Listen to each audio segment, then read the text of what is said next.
And I know the driving is kind of dangerous right now. We came down from the mountains, so you have to really be careful when you're driving. I'm from Syracuse, New York, so we're definitely used to this kind of weather. And Jack's from New York City, well, actually New Jersey. So we're from the east, and this spot weather, we're used to it, but a lot of people aren't. So we're going to do a call and response, and this is a chant, and just relax, get comfortable, and let's do a wonderful chant.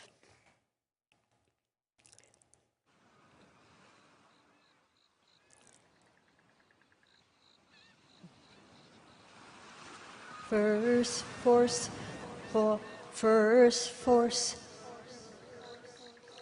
of all creation, to you I bow. Divine force everywhere,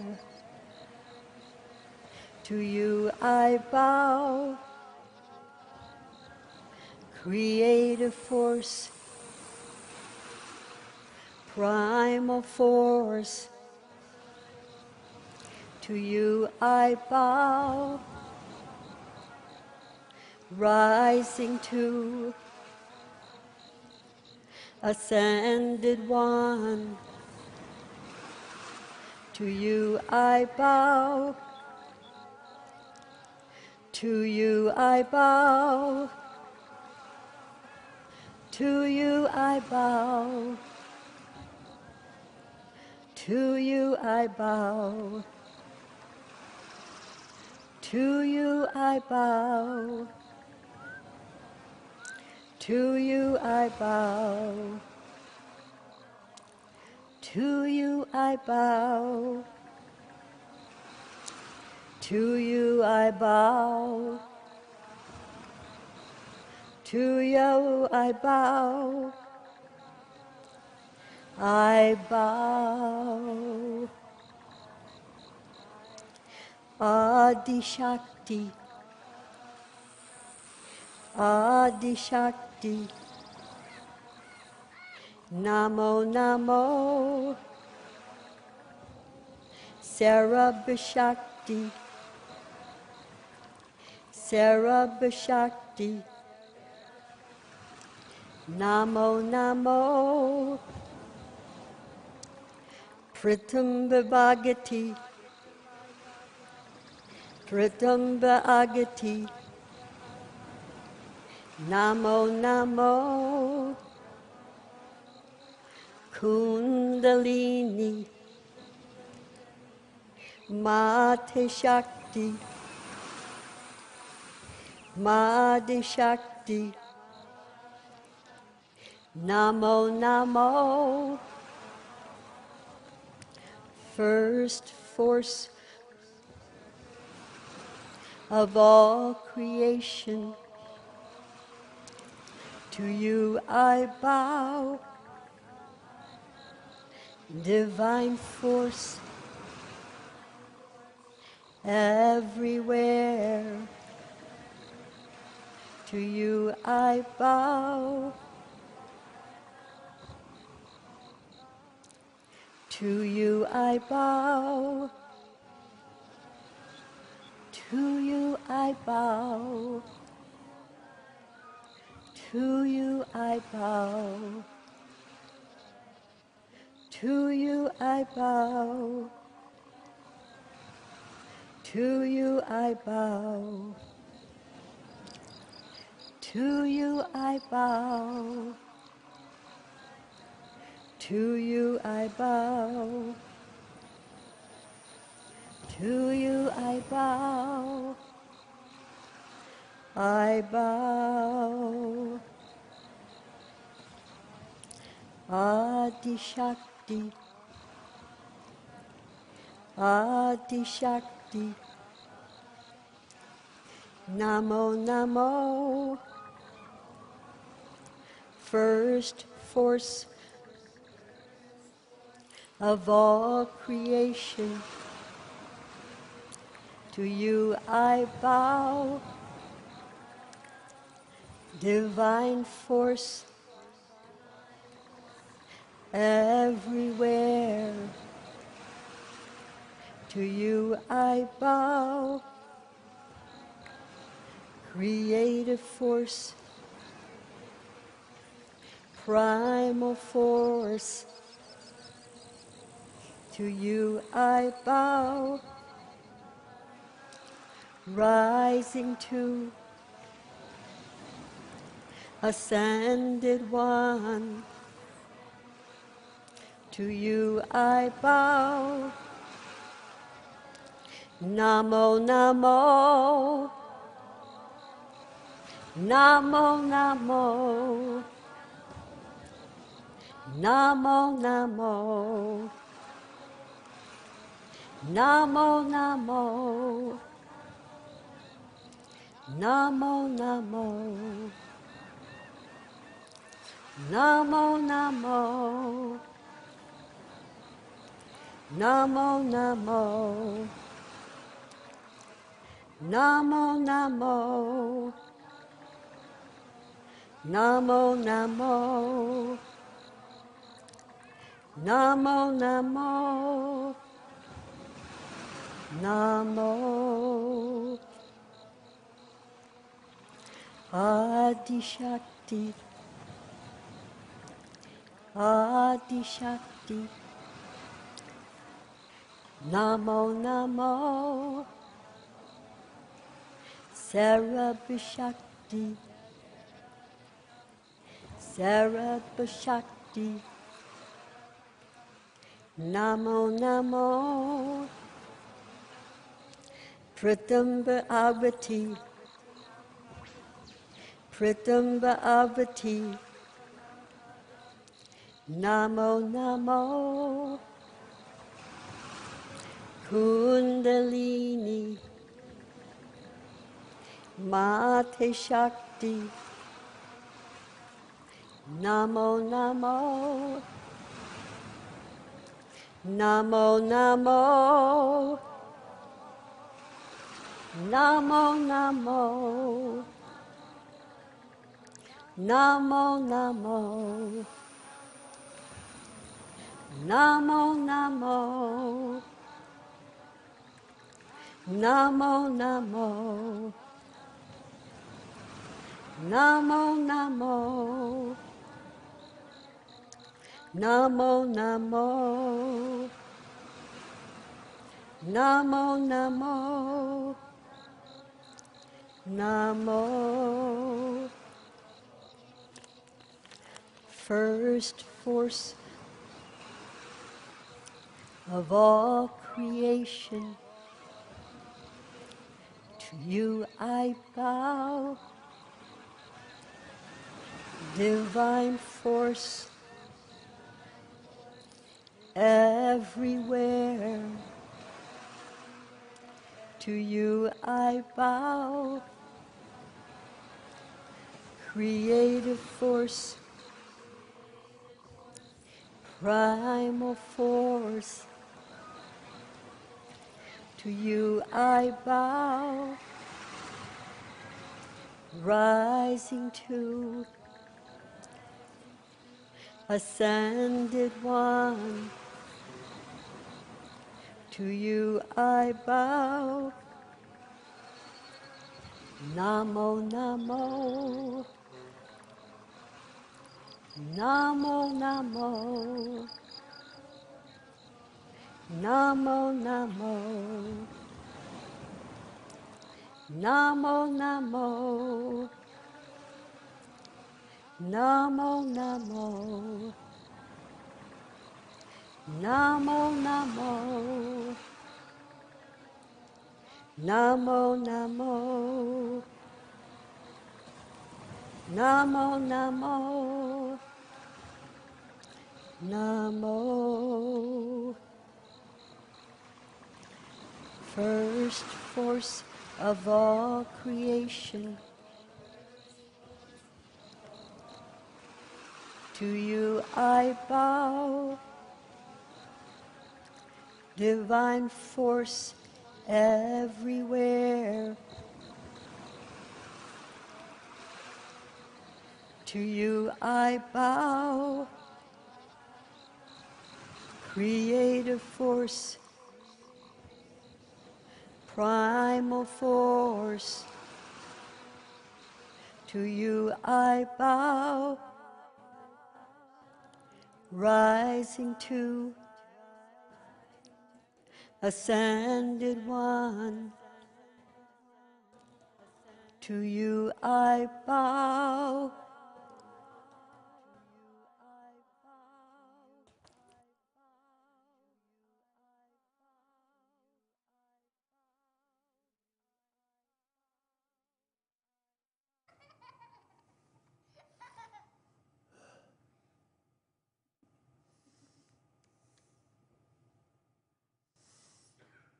Good evening, everyone.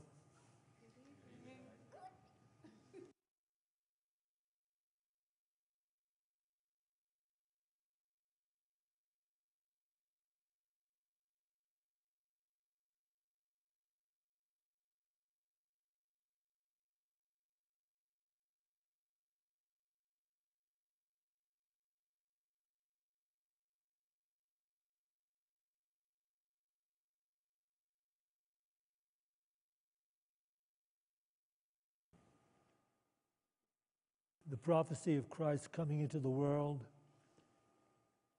is written in the book of Isaiah on chapter 9. I'm going to read that to you, but when I'm reading it to you, some of you will still hold the image of a man being born in a lowly manger with sheep and cows. Often they have a donkey in the scene. And that vision is still held by multi-millions of Christians. Tonight, however, I would like you to collapse the historic concept that we have around us all the time during this time of year. And as I'm reading the prophecy, be aware that it has to do with the divine Christ nature, which is born in the consciousness of humanity. And the reason why the Bible writer is putting it in a manger with sheep and cows and animals is because the whole concept of Christ is that it arises within us and then ultimately prevails over mankind's animal nature. It doesn't destroy the animal nature. It doesn't discard the animal nature. It simply subdues the animal nature and places it in proper perspective to life and how to live life and what is valuable in life. I used to sometimes when I was showing or giving this kind of talk, they have an amazing illustration in drawings done by a Zen master. It shows a young person who is trying to get the harness around this ox. Eventually, in the next panel, you see he gets the harness around the ox. And then the ox is still moving, and he's trying to get on top of the ox. And they have these different panels going and going, but all through this, the ox is finally subdued, and the young person is sitting on the ox's back. But it is the same concept. That is why at the heart of every major religion is the ultimate truth which cannot be discarded ever. And while religions fight and struggle for their their particular points of view. At the heart of every major religion is the truth that this divine nature which resides in humanity and is dormant for many for a long time must be revived, and brought into conscious awareness. When that happens, a person will ultimately know how to live effectively, beautifully, joyfully, in every possible way. But living outside of that concept of being, living without that truth prevailing in one's consciousness, one simply struggles with the many illusions of the mind and the world. That's the way it's going to be forever. If you're not meditating, it's going to be that way for you forever. And that's just the way it is. You have to take time to nurture the divine entity of your being, for there to be this movement in consciousness that's going to deliver you to the consciousness divine and a life truly worth living. So I'm going to read to you the prophecy of Isaiah.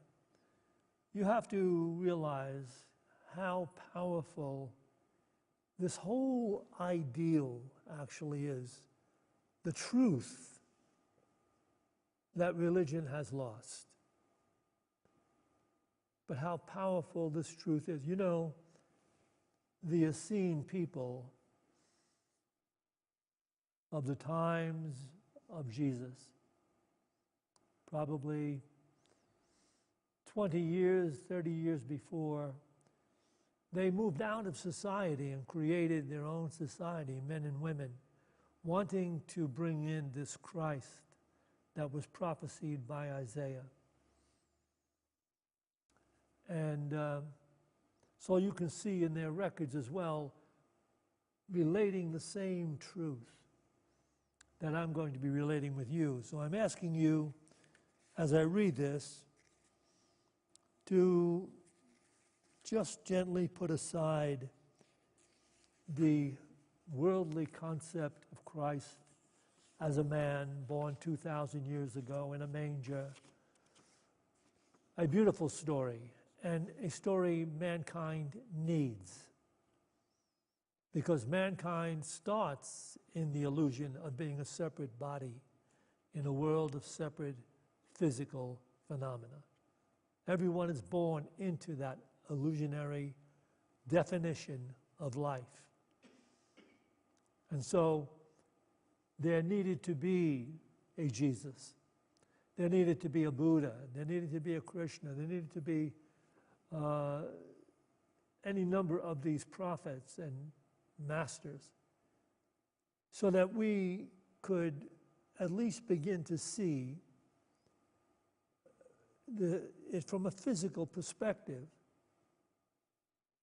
But you need to know that the whole concept of what you're looking at in these religious texts and scriptures is simply drawing you into that understanding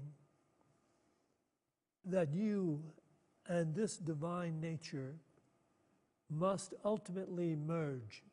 And it is the divine nature then that holds sway over how you envision life and how life, comes to you.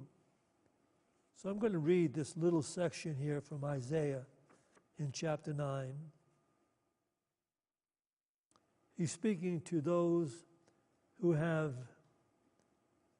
been held in darkness by their ignorance. And then he'll go on to say, "For to us a child is born, to us a son is given, and the government will be upon his shoulder, and his name will be called Wonderful Counselor, Mighty God, Everlasting Father, Prince of peace, and of the increase of his government and of peace there will be no end. If you continue in the thinking, limited thinking of the world, the ministry of Jesus as Jesus must ultimately fail, because the world is still in conflict, fear, war, hatred. But the victory of Christ in consciousness never fails,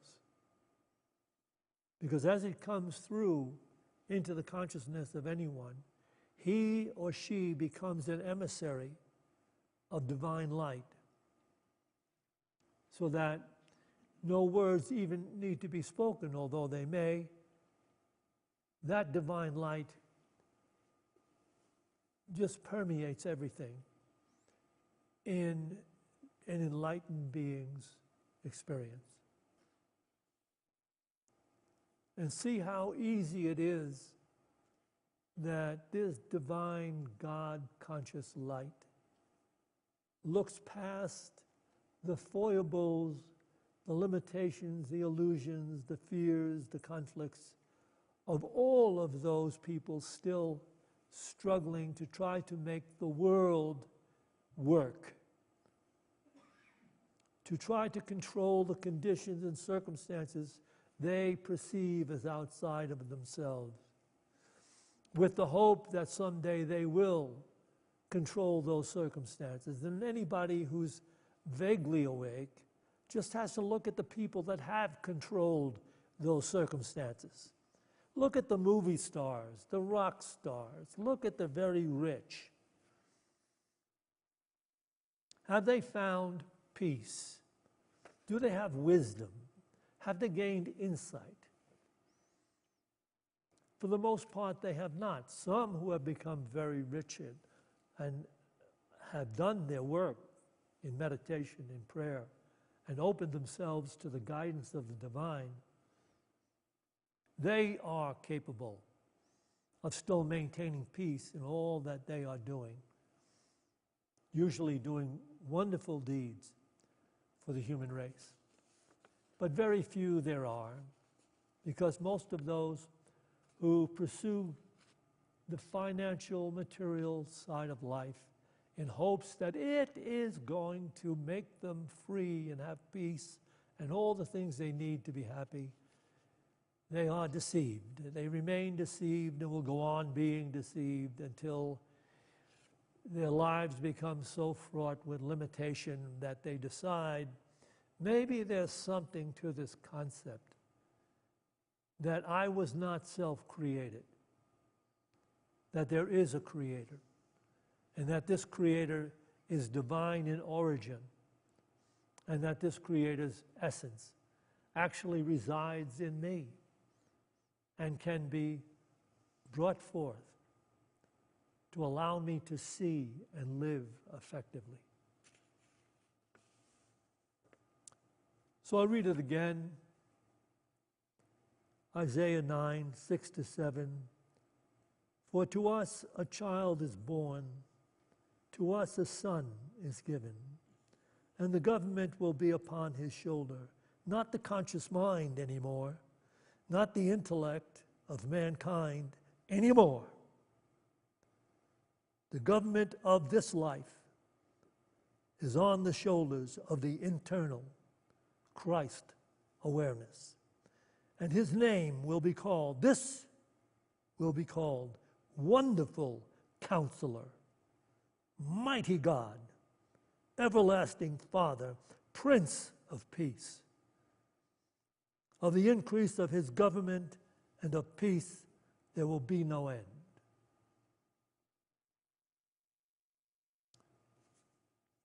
That's the prophecy, and that's our calling, to acknowledge that. And we don't have to try to make the world outside come around. They will come around when enough of those have taken to task their own awareness and allowed this divine nature to come forth in their consciousness and ultimately govern their lives. Right now, do you believe that what I said may be true? Just ask yourself that question. Or possibly, are you still dickering with the whole concept that, like every other church, this church is just a business, an organization, and the people running it are just involved in the same thing everybody else is in running a business? That's what they do. They do this as a business. Well, that will be up to you to decide.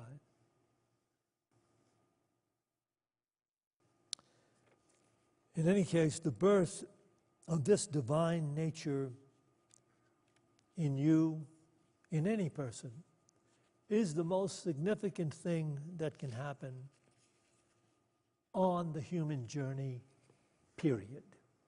There is no other experience that can match the majesty of the miracle of coming into the revelation that I and the Father of life are one. So, as we go about our lives, we must go about them mindfully in the process of developing this priority,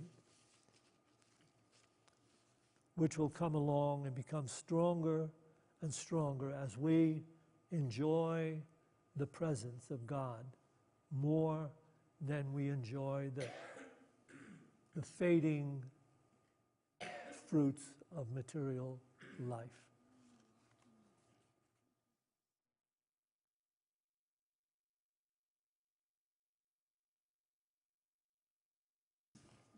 So what we are talking about, that is the measure of one's process of evolution toward divine consciousness, the measure of it is this peace, which is a mystical peace, which is also a form of joy, which Eckhart Tolle, the master, says, give rise to one another. Peace, this mystical peace gives rise to joy, and joy gives rise to peace.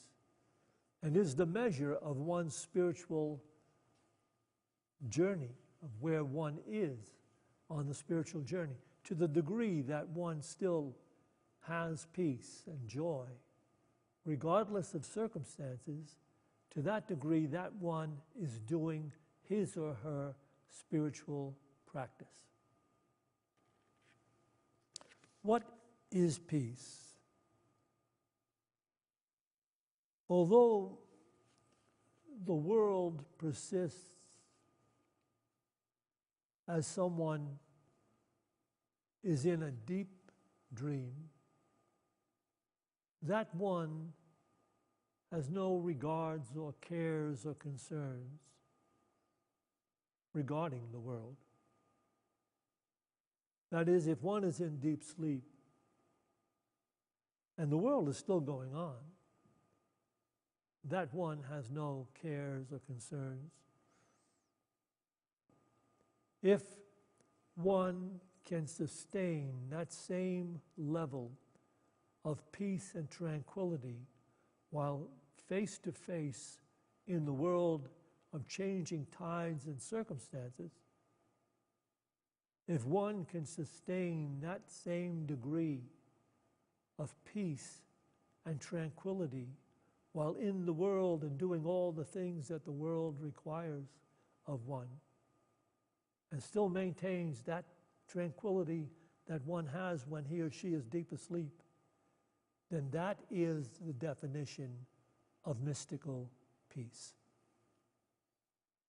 And that is the place in consciousness that the masters of life lived.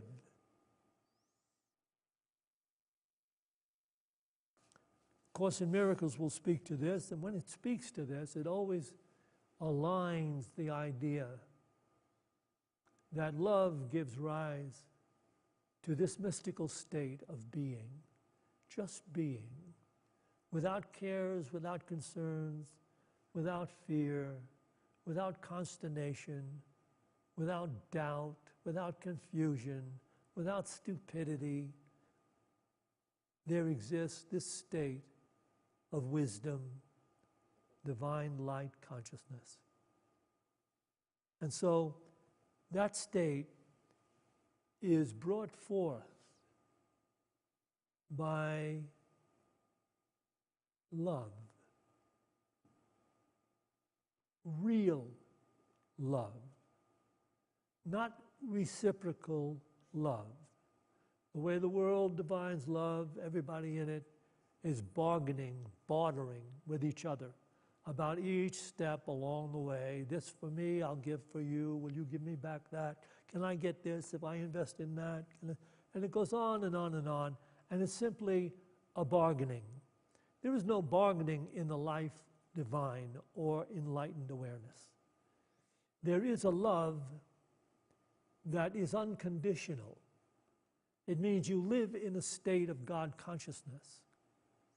You have the same awareness as God in dealing with all the things you're dealing with.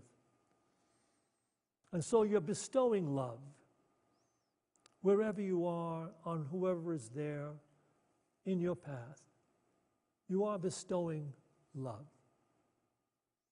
And you're asking, your mind is automatically doing what love would do in this situation. You know what love would do, and you're doing it. And you're part of healing the consciousness of humanity. And you feel so good and so blessed. And you are so free, finally, that you will never give it up. Once you start to experience this presence of God, you will never give it up. In the beginning, your meditation may be problematic. It's hard to sit down and be still and open.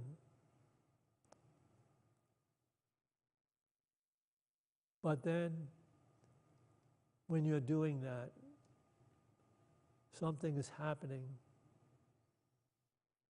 And it is something that ultimately will lead you to be able to do that in whatever you're doing in the world.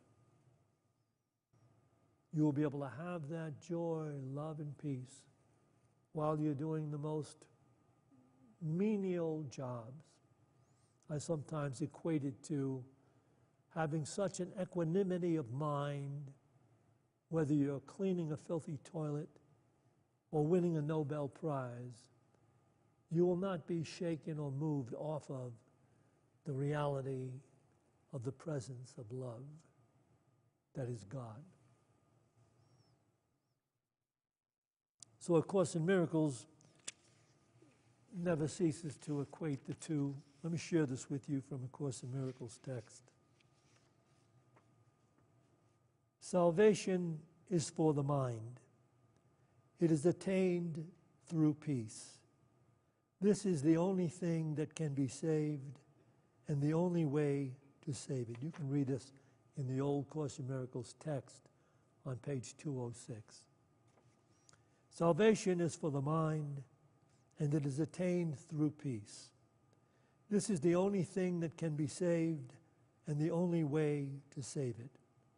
Any response other than love arises from a confusion about the what and the how of salvation. And this is the only answer. Never lose sight of this, and never allow yourself to believe, even for an instant, that there is another answer. For you will surely place yourself among the poor who do not understand that they dwell in abundance and that salvation is come. The poor being referred to here are those still clinging to the thinking of the world.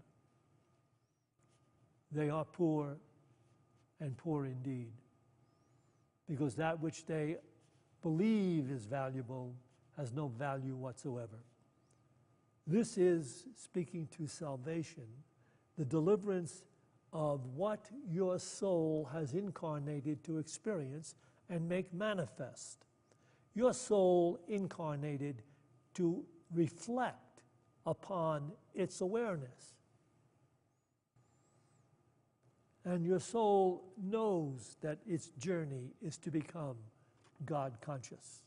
To the degree that your mind is in denial of that, to that degree you have placed yourself, according to A Course in Miracles, among the extremely poor and impoverished. So I'll read this again. Salvation is for the mind, and it is attained through peace. This is the only thing that can be saved, and the only way to save it. Any response other than love arises from a confusion about the what and the how of salvation. And this is the only answer. Never lose sight of this, and never allow yourself to believe, even for an instant, that there is another answer. For you will surely place yourself among the poor who do not understand that they dwell in abundance and that salvation is come. That is, salvation is available.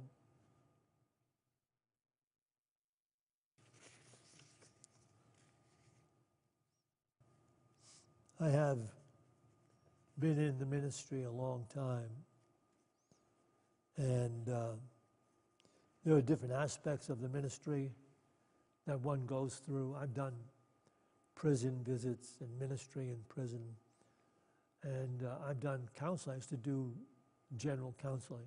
Well, I did general counseling with people until it became evident that they still were not open to receive what was being shared in the services, that they were still attempting to make their personal point of view prevail, that they could finally figure out how to control the things that in their life they felt were missing. You see, people would come in to counsel and they'd have financial problems. And they would equate those problems with the fact that there were any number of things. I never got the education I should have gotten. I'm not able to get a decent job. I always seem to run into problems. My family will not help me out. I've done this and I've done that. And what they're looking for is a counselor that is going to say to them, oh, you're right about all that. So what you have to do is you just have to put your nose to the grindstone and don't worry, you can figure it out. Just use your head. Remember that expression? Did your family use that on you? Use your head.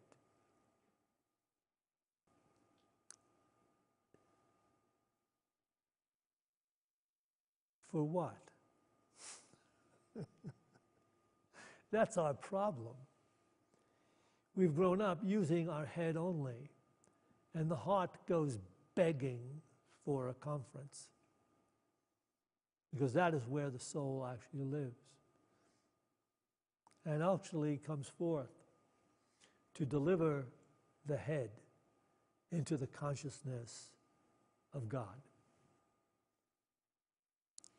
So I think I can leave it there tonight. I think we should meditate. What we do when we meditate, we are simply giving notice to the mind that has been conditioned to be forever planning how to make life fit its own personal expectations and desires and make life every day better than this day. And the mind never stops juggling all the things it could do, bring about, manipulate. And so when you meditate, you're simply saying to the mind, be still. Just be still. Don't try to force the mind to stop thinking. Just allow the mind to be still. Use a mantra or a breathing exercise. And I sometimes say to people, you can allow the thoughts of the mind to continue to come by when they keep coming into your mind and you're sitting to meditate.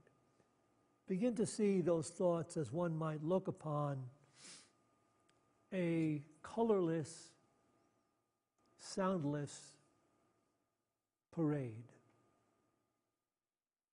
Uninteresting, just there, always moving through, one thought after another, one thought after another.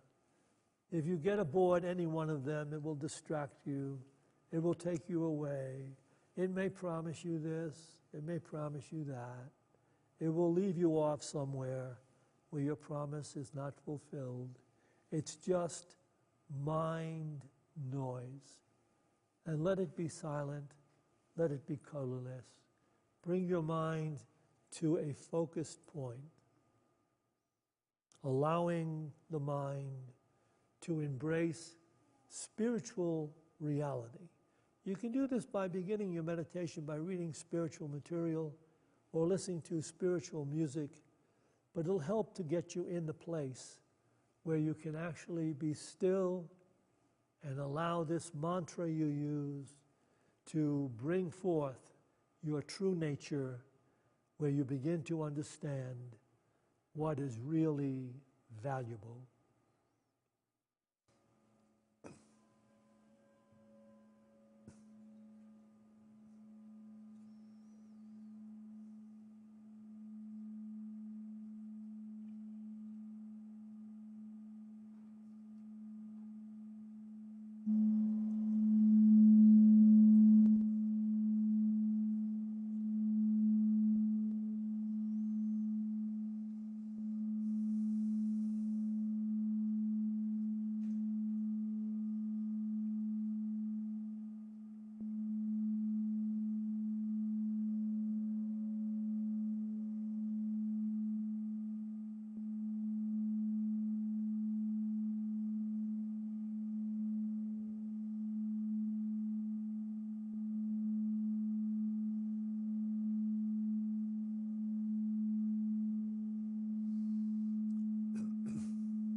Using the name of God,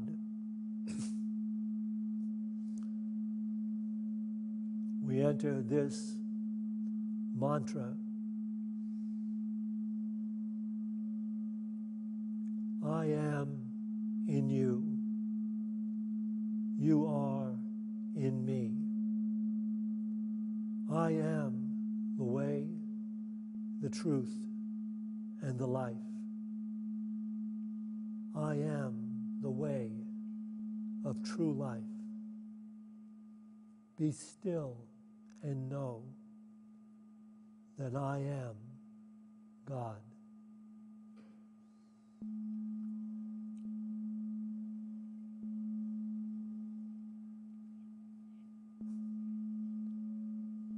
I am in you. You are in me. I am the truth that will make you free. I am the way of true life. Be still and know that I am God.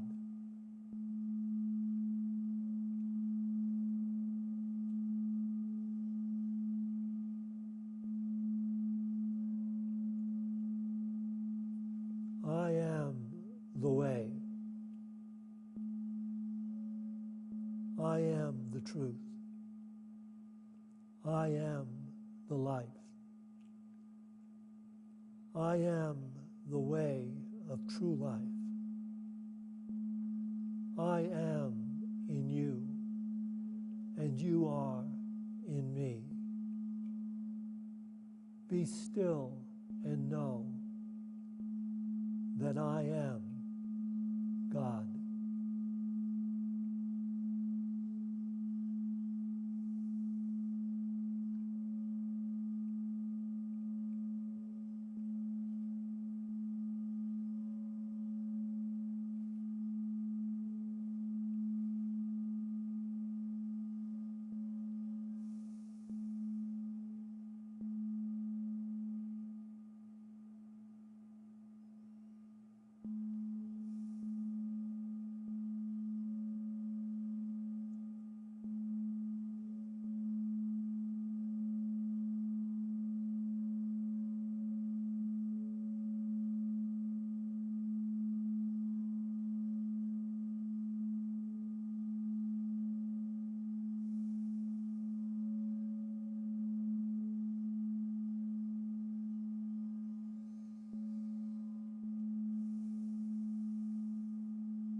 In this refined level of awareness, let us offer the names of those that have been submitted to our prayer list.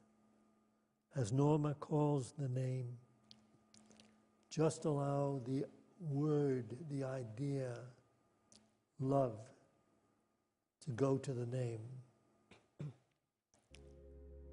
Ross, Eliona Macorina, Ramona Matteo, Joaquin Matteo Sr., Joaquin Matteo Jr., Alina Matteo, Natalie Novosilov, Sheila Skoll, Sue H., Dennis Sublet, Jess and Orion, relieve the suffering of the world. Donna and Rachel, Brooke and Mikey, Sean and Mom, Monique, Beth K., Winnie, Kaylee, Brock, Peace in Israel, Esther, Shlamit, Lori, Tom and Sue and Larry Schumacher, John, Michael, and Susie, Ray Matson, Ronsky, Jennifer Collins, Hopes and Dreams, Charity, Kevin Winko and family, David M. Naranjo, Leila Naranjo, Phyllis Naranjo, Sandy Spahn, Pat Johnson, Alice and Rodney Howe, Amy and Zeke Howe, Wilma Gomez, Chris and Anna Howe, Ian and Noah, Phyllis Naranjo, David Naranjo, Joan, Sophia, Ellie,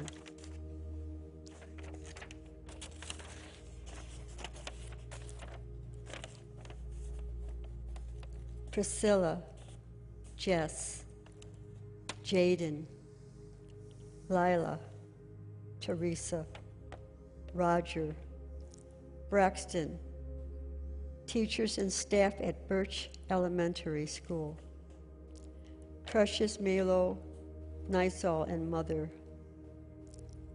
Anoin Kishsa, Faye Russell, Ukraine, Gaza, Eric Hughes, Jean Lindo, Lawrence Johnson, Ace Mahi Kalingela, Atwell, Jill Breheny, Jack's Dog Sanctuary in Montana, Mary Pat, Carlos, Sophie, Oma, Orathea, Justin, Sarah Samuel, Steve Taylor, Theodora G., Jasmine G., Cirrus G.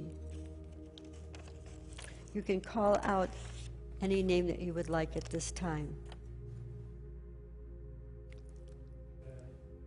Daniel,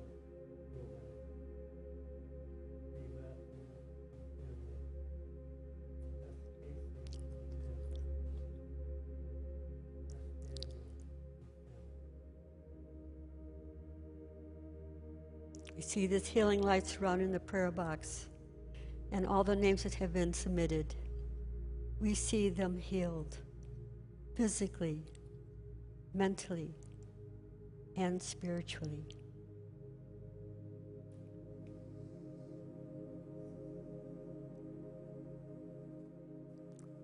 let us for a few moments embrace the vision of the promised new heaven in earth, seeing the divine love,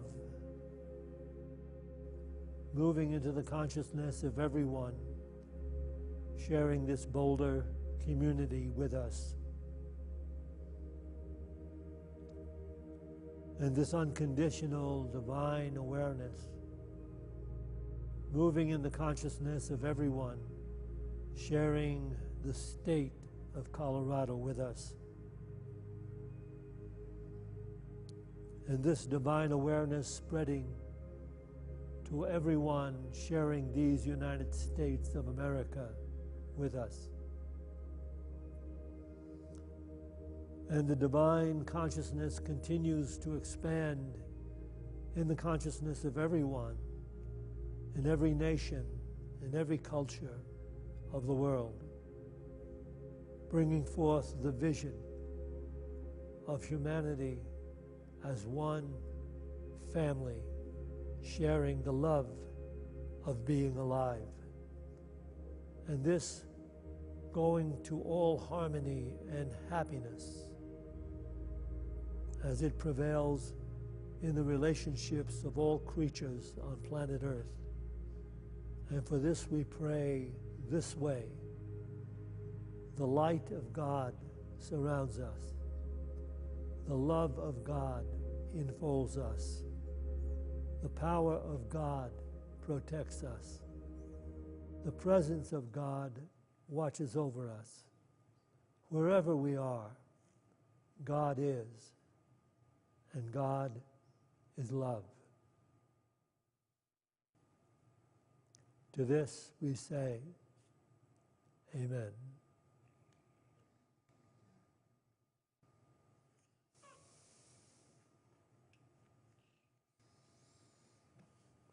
We will take an offering for unity now.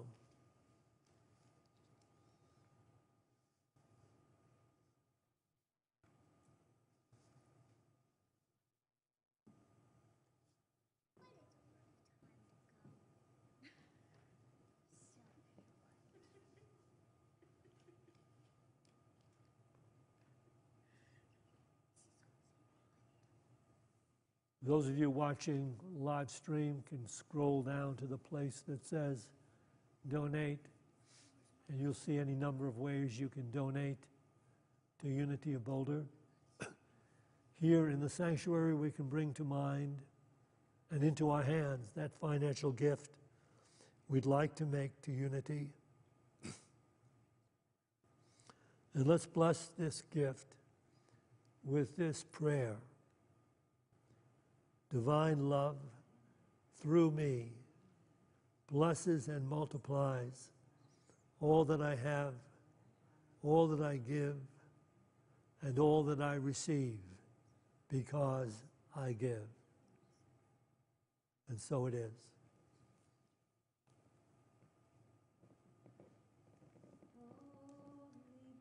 Believe. Love heals. Love, pure love heals.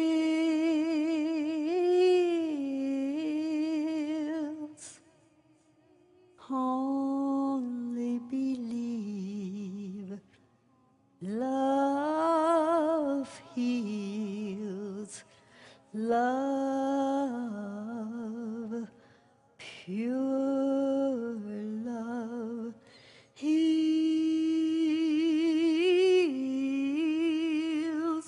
Oh.